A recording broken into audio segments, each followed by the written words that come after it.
Bom, gente, meu nome é Bruno, sou professor de Geografia de vocês, tá? E hoje a gente vai falar nessa primeira aulinha sobre fusos horários, beleza? É um assunto meio complicado, assim, que muita gente tira como complicado e que deixa quem está estudando Geografia meio descabelado, assim, mas a gente vai tentar entender que não é tão difícil assim e que existem alguns macetes que podem ajudar a gente a resolver algumas questões, tá? Então vamos lá. A primeira coisa que a gente tem que fazer é definir fusos horários. Fusos horários também são chamados de zonas horárias, tudo bem? E são cada um dos 24 fusos traçados por uma linha imaginária, de um polo a outro do globo terrestre. Mas esse polo a outro do globo terrestre que a gente está falando, ele vai de leste a oeste, tudo bem? Então são esses polos que a gente está falando, não de polo norte e polo sul. Norte e sul a gente não trabalha dentro da ideia dos fusos horários, a gente está usando leste e oeste. Bom, e tem a finalidade de organizar o cálculo de tempo no planeta. Imagina, a gente tem um mundo que é todo interligado por operações bancárias, viagens de avião, navio, exportação e importação. Imagina se cada país adotasse um horário, cada país adotasse um tempo específico, assim. Então a gente teria um problema muito grande. Então a gente padronizou o tempo, partiu de um ponto principal, a gente vai dividir esses fusos, um cálculo que vai servir para todo lugar do planeta, para a gente chegar nessa homogeneização dos horários, na máxima possível homogeneização desses horários, para que a gente consiga fazer essas transações com padrão e de acordo com alguma lógica, tá? Então a ideia aqui é padronizar esses cálculos de tempo, tudo bem? E que linha imaginária é essa principal que vai dividir o planeta em dois polos? Bom, é o meridiano de Greenwich, que é o meridiano principal. Greenwich, que é uma cidade na Inglaterra, que é o marco zero das longitudes no planeta, só para a gente lembrar lá da cartografia. Então aqui é o marco zero das longitudes. E eu tenho leste para a direita aqui no nosso caso e oeste para a esquerda nesse caso aqui, tá? Mas não se atentem à direita e esquerda como leste e oeste, por favor, tá? Se atentem a leste e oeste, tudo bem? O leste é pro lado do continente africano, da Ásia, pro Japão, tá? E o oeste é pro lado do Brasil, dos Estados Unidos, tá? Do continente americano. Bom, e como é que a gente fez esse cálculo para padronizar? A gente pegou o planeta Terra, que é uma circunferência com 360 graus, tá? E pegou o tempo do planeta. Bom, quanto tempo a Terra leva para dar uma volta ao redor do Sol? 24 horas aproximadamente, né? Que é 23 horas, 56 minutos e 4 segundos, tá? Então, a gente vamos pensar assim, bom, a gente tem 24 horas. Então, eu pego esses 360 graus e divido por 24 horas. Eu vou ter 15. Então, a cada 15 graus, eu vou ter o acréscimo ou a diminuição de uma hora. Então, a cada 15 graus eu tenho uma hora, tá bom? Desculpa aqui, só pra... eu tenho um acréscimo ou diminuição de uma hora a cada 15 graus no planeta. Simples, eu peguei a circunferência da Terra, 360 graus, dividi por 24, e aí eu vou ter um total de aproximadamente 15 em 15 graus, a gente vai ter o acréscimo ou diminuição de uma hora a cada 15 graus no planeta, a gente tem um fuso. Por que aproximadamente? Porque alguns países levam em consideração o formato dele, então, tipo assim, imaginem se fosse o caso de um fuso, 15 graus cortar no meio de uma cidade. Qual o sentido de em uma cidade ser meio-dia e na outra, se tivesse a leste, ser 1 da tarde? Não teria sentido isso. Então aí você vai adaptar, vai trazer essa linha que corta o 15 ali, um pouco para a direita, um pouco para a esquerda, vai fazer uma adaptação principalmente para o território, tá? Para não ficar uma coisa confusa. A ideia, lembra sempre, a ideia é padronizar, é organizar isso aqui, tá? Então a gente vai tentar, a partir desse momento, fazer qualquer coisa que possa ajudar a gente nesse processo de padronização e de organização do tempo. Bom, então essa é a ideia. Giro 360, 24 horas, dividir 360, que é quantos graus tem, por 24, que é o número total de horas, vou ter a cada 15 graus, uma hora a mais, tá? Bom, e como é que a gente faz conta disso, que geralmente é o que pega? Dicasinha, tá? Para vocês. Deixa eu trocar a caneta de cor aqui. Uma verde. Dicasinha para vocês. Não se atentem tanto a esse mais 1, mais 2, mais 3, mais 4, mais 5 aqui embaixo, tá? Ou menos 1, menos... pode confundir vocês na hora de pegar uma interpretação do mapa. Independente de onde você estiver no planeta, quando você se deslocar, ou a hora, ou, enfim, a questão, se deslocar para leste, você vai somar as horas. Quando você for para oeste, você vai fazer uma subtração das horas. Você vai diminuir horas. Horas ou uma hora, enfim, depende.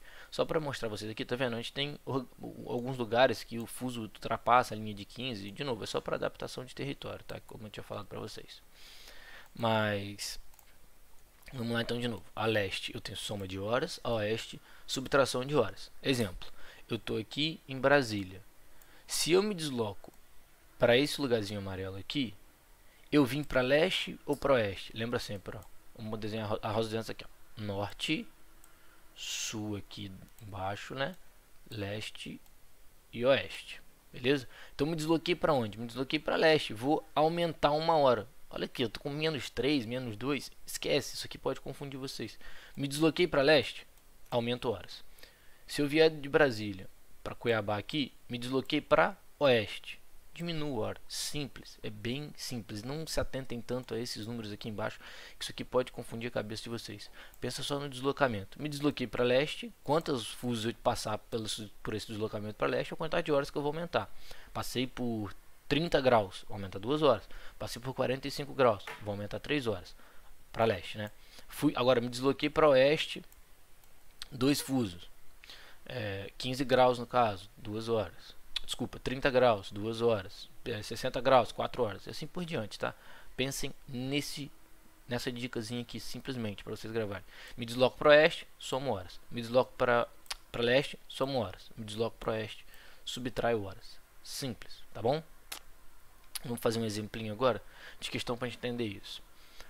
Analise mapas para a seguir. Supondo que um passageiro saia às 7 da manhã de Fernando de Noronha. Fernando de Noronha tá aqui, tá?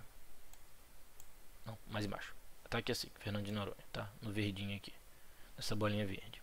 Sai de Fernando de Noronha, com destino a Campo Grande. Campo Grande está aqui embaixo, tá? Então eu saí daqui e vim pra cá, beleza? Para a reunião, sabendo-se que a viagem teve duração de 7 horas e 30 minutos. Ou seja, saí 7 da manhã, com mais 6 horas e 30 minutos de viagem. 7, 8, 9, 10, 11, 12, 13. Tá? Então chegaria 1 da tarde, 1h30, né, no caso, no horário de... Desculpa, 1h30, no horário de Fernando de Noronha. Só que, olha só, me desloquei para leste ou para oeste? Me desloquei para oeste. Tudo bem? Meu deslocamento foi para oeste. De quantos fusos? 1, 2.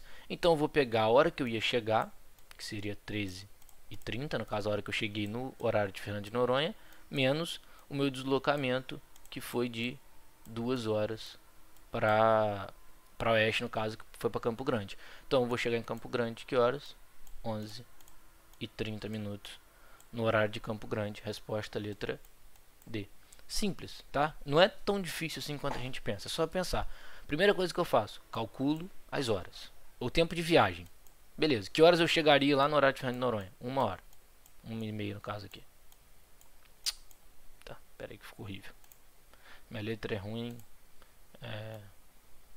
No quadro normal, imagina com o mouse. Mas vamos lá. Então eu chegaria aqui, ó, 1h30 no horário de Fernando de Noronha. Como eu me desloquei 2 fusos para oeste, eu vou fazer menos 2. E eu vou chegar no horário de 11h30 de Campo Grande. Beleza? Simples, não é tão difícil assim não, tá, gente? Tem exercício na apostila, vocês façam. Escala. Também mais uma continha aqui que deixa a gente de cabeça em pé, mas nem é tão difícil assim.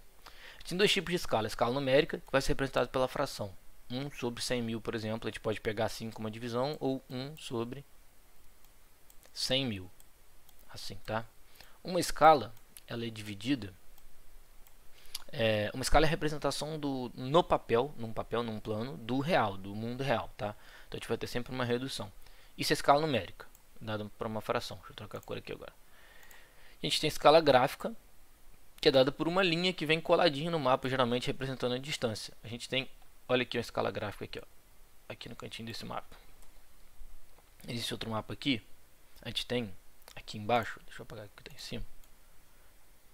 A gente tem aqui embaixo também a escala gráfica, tá vendo? O que a escala gráfica fala? Ela fala que a cada distância dessa aqui no mapa é a distância real. Tipo, se eu pegar isso aqui e medir até aqui, essa distânciazinha aqui, vier no mapa e projetar isso no mapa, eu vou ter que essa distância aqui, ficou horrível o desenho, mas é só para vocês entenderem. Essa distância aqui vale a 200 km. É simples, você vai levar para o mapa. Qual a vantagem disso? Quando você tem uma escala gráfica, quando você cola ela no mapa, se eu aumentar o meu mapa proporcionalmente, ela vai aumentar o mapa vai aumentar proporcionalmente, porque ela está colada no mapa, como se fosse uma régua colada. Então você não precisa fazer conta, você faz conta uma vez de qual é a escala, cola essa escala gráfica ali. Se você aumentar o mapa, ela aumenta junto, mantém a proporção.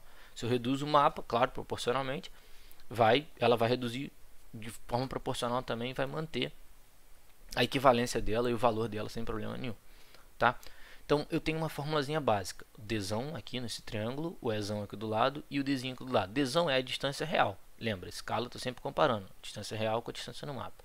O é a minha escala, que vai ser sempre 1 sobre alguma coisa, a escala, lembrem sempre disso.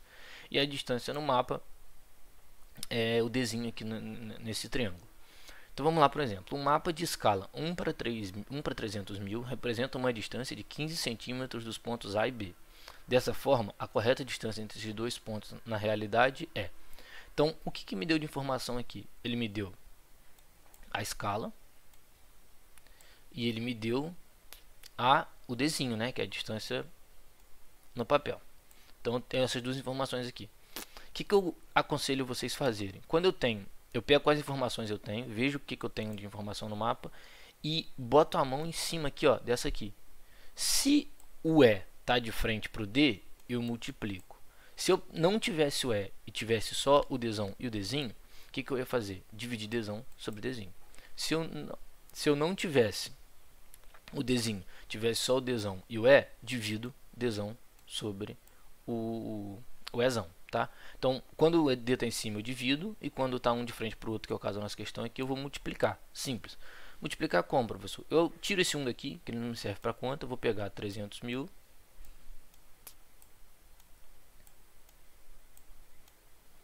vezes 15. Bom, mas olha só, aqui eu tenho centímetro. Tá? A escala aqui ela é sempre dada em centímetro, a não ser que a questão fale diferente. Isso aqui também tem centímetro. Beleza.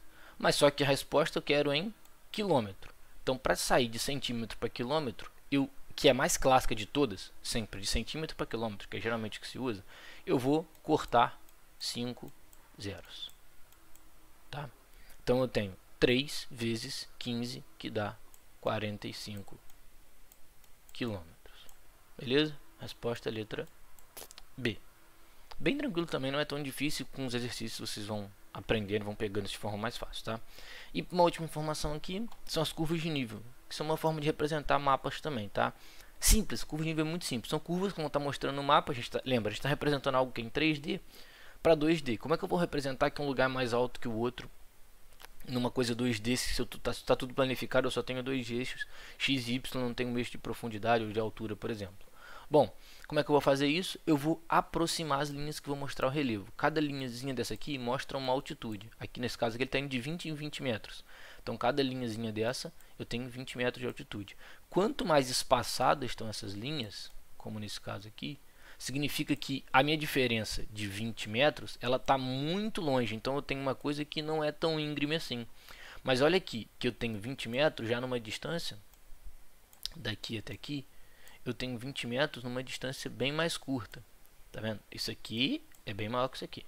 Então eu tenho 20 metros numa distância mais curta. Significa que está mais íngreme. O bizu é, quanto mais próximas essas linhas de curva de nível tiverem, mais íngreme é aquele terreno, mais inclinado é aquele terreno. Se tiver muito coladinho perto do outro, a gente pode considerar uma escarpa, que é uma linha de relevo bem verticalizada, assim, tipo, quase fazendo um ângulo de 90 graus com o solo.